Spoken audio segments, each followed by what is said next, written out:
Comme parler avec des agents, allô, oui, j'ai 10 phénomènes, il faut que tu me les prennes. Ça, je peux pas. Ou avoir un directeur sportif qui va empiéter sur mon travail d'agent, ça, je peux pas. Avoir un président omniprésent, ça, je peux pas. Il y a beaucoup de choses dans le foot d'aujourd'hui qui vont peut-être un peu me déranger. Comme je suis une personne je suis vraiment très vrai, je me dis peut-être ça va être un frein. Est-ce que tu peux aussi nous expliquer ton cheminement maintenant pour passer les diplômes, parce que tu es en train de passer plusieurs diplômes justement de management. Est-ce que tu peux nous expliquer comment ça se passe, qu'est-ce que tu y fais, c'est à quelle fréquence et quand est-ce que tu devrais les obtenir? Complètement. Alors aujourd'hui, comme vous l'avez dit dans la présentation, je pense que je vais m'orienter sur le management sportif. Donc management sportif, ça peut être, comme on l'a dit, directeur sportif ou agent, ou même peut-être un jour président de club, on ne sait pas ce qui va venir du futur. Et je veux vraiment avoir les armes pour arriver dans un des trois travails que je viens d'évoquer. C'est pour ça que je vais passer une licence d'agent professionnel FIFA. Et en même temps, je me suis inscrit au CFM, qui est Sportive Management, avec l'UFA. C'est Stéphane Huard qui fait ça. Donc là, cette année, je vais faire les deux cursus. Ça sera l'année prochaine, si je ne dis pas de bêtises, le 18 juin, et au mois de septembre, je ne sais pas c'est quoi la date exactement de l'examen CFM, mais ça va être cette année les deux gros axes que je vais avoir, donc c'est beaucoup de boulot bien sûr. Et voilà, cette année principalement je vais m'orienter dans ça, et après forcément je suis un amoureux du ballon, donc tous les week-ends je suis sur les stades, ça c'est normal. Et la fréquence, c'est que c'est en visio tous les dimanches pour la licence d'agent sportif, et le CFM ça va commencer le mois prochain. Donc moi j'ai anticipé un peu, Steph il m'a donné un manuel à lire déjà, qui est sur un site. Donc c'est ce que je fais là. Je bûche un peu le soir. On a reçu plusieurs invités au cours de l'émission qui nous ont dit qu'aussi passer les diplômes par exemple d'entraîneur. Le diplôme d'entraîneur en France, je crois que c'est 50 000 €. On nous avait parlé. Est-ce que c'est aussi payant ces diplômes que tu es en train de passer, ou c'est quand on est joueur de foot, quelque part c'est une entrée plutôt gratuite? Comment ça se passe? Alors pour la licence d'agent, c'est payant. Faut savoir que pour passer le diplôme de la licence d'agent, on n'est pas obligé de payer. On peut totalement le faire en candidat libre. Mais bon, je pense que c'est bien d'être régulier par des avocats, et surtout des agents qui ont obtenu la licence. Parce que forcément, ils ont ce bagage, ils ont déjà obtenu la licence.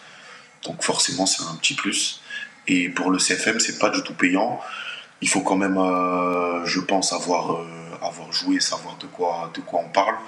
Parce que le CFM, il y a quand même des gros noms qui sont passés l'année dernière. Il y avait Joshua Guilavogui, l'année d'avant, il y avait Bafé Gomis.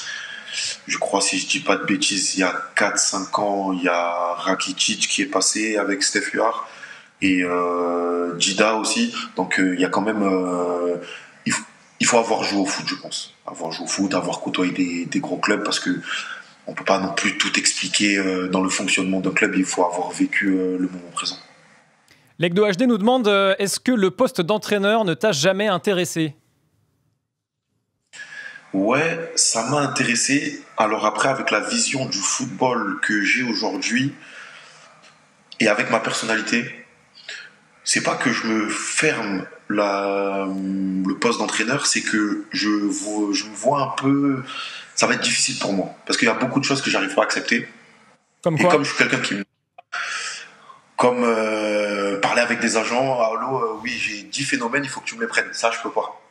Ou avoir un directeur sportif qui va empiéter sur mon travail d'agent, ça, je peux pas. Avoir un président omniprésent, ça, je peux pas.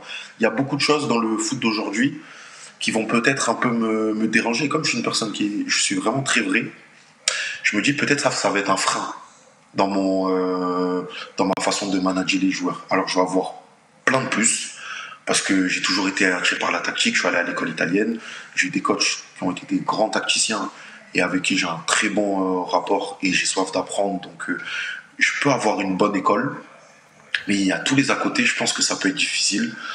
Aujourd'hui, le foot, c'est plus le foot d'il y a 15 ans, d'il y a 20 ans. Quand il y a un petit jeune qui est bon, 16 ans, 17 ans, tout de suite, il faut le mettre. Et je peux avoir du mal avec certaines choses. On ne donne plus forcément aussi le temps aux entraîneurs. Avant, on donnait le temps aux entraîneurs quand ils avaient un projet.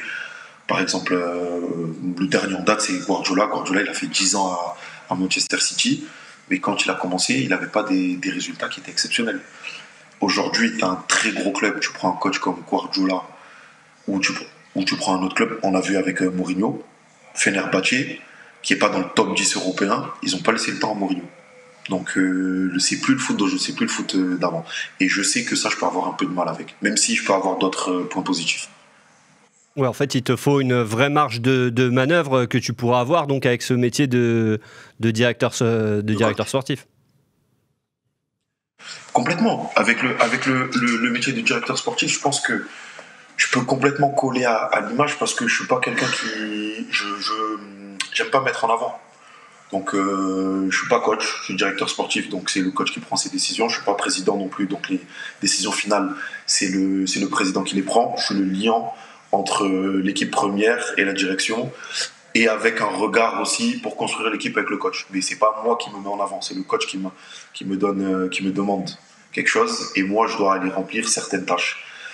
Et je trouve que ça, ce fonctionnement, c'est quelque chose qui colle complètement à ma personne. On a vu des fois que quand le directeur sportif il est un peu trop omniprésent, ou il a un peu la double casquette, ça peut être compliqué. On l'a vu avec Juninho à Lyon, où le président Aulas a dit, il s'est complètement trompé. Juninho, c'est un entraîneur, c'est pas un directeur sportif. Et justement, est-ce que tu as des modèles durant ta carrière de gens que tu as côtoyés, de directeurs sportifs que tu as côtoyés, qui t'ont inspiré? Et quelle méthode, ce serait quoi la méthode Brian Dabo, directeur sportif?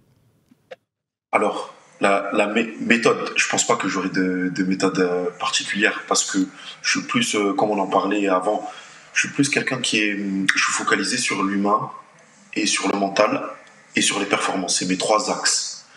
Ça veut dire que tout au long de ma carrière, j'ai eu toujours des super bonnes relations avec mes directeurs sportifs, que ce soit à Saint-Etienne avec David Vanchi qui est à Auxerre aujourd'hui, à Montpellier avec Bruno Carotti, à la Fiorentina c'était Corvino qui est un directeur sportif légendaire en Italie. Donc moi je suis plus axé sur le directeur sportif, il doit faire partie intégrante du club et de l'équipe première, mais aussi il doit avoir un droit de regard sur l'équipe première. Ça veut dire qu'il travaille main dans la main en accord avec le coach. Un peu comme on le voit là entre Mehdi Benassia et De Zerbi. On voit qu'il y a une complicité et qu'il n'y a pas de mots définis. Ça veut dire si Mehdi parle ou si De Zerbi parle, ils se sont concertés avant, ils ont une ligne directrice. Là, il y a eu un dernier problème avec Adri Rabiot. On a vu qu'il y a peut-être eu des petites tensions sur les interviews, mais au final, ils font passer l'intérêt du club avant tout. Et moi, vraiment, ça, c'est ma philosophie. Être un directeur sportif qui fait aussi grandir les jeunes joueurs, qui fait grandir un club.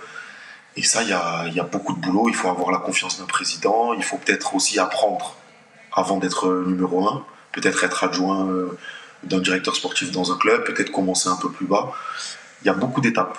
C'est comme ça que je vois un peu les 3, 4, 5 prochaines années de ma vie.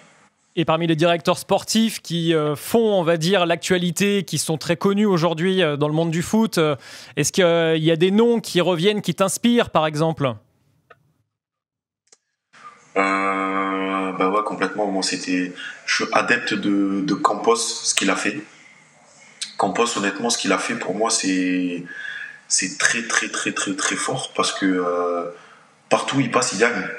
Donc, quand moi, avec mon prisme de lecture de footballeur de haut niveau, je me dis, ok, la première fois, ça peut être parce qu'on l'a mis dans un gros club, mais la deuxième fois, c'est plus de la chance, et la troisième fois, c'est plus de la chance. C'est que soit il a quelque chose en plus des autres, en plus d'avoir un réseau exceptionnel, soit il a une méthode de faire qui révolutionne. Et franchement, ouais, c'est un exemple, c'est un modèle. Pourtant, je ne le connais pas du tout. J'ai des gens dans mon réseau qui le connaissent très bien. J'ai toujours entendu du bien de cette personne. Et forcément, c'est des gens qui sont très, très, très inspirants. Il y avait le directeur sportif de Liverpool aussi. J'ai oublié son Michael Edwards. Michael Edwards.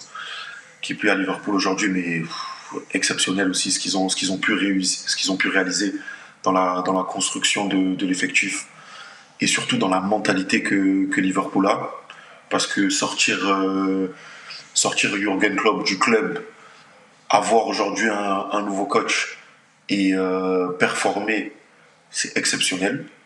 Donc ça, c'est les deux qui sont vraiment qui sont inspirants. Et Deco aussi, j'adore Deco parce qu'il arrive à une période où Barcelone, ils étaient en bas par rapport à ce que Barcelone doit faire. Et là, il est en train de remonter Barcelone, de remettre le club au top. Enfin, on voit la photo là avec Hansi Flick, mentalité barcelonaise. Il a joué avec Ronaldinho, donc il connaît le club parfaitement. Et j'adore aussi la gestion de Lamine Yamal avec Deco, avec Hansi Flick, avec tout le monde.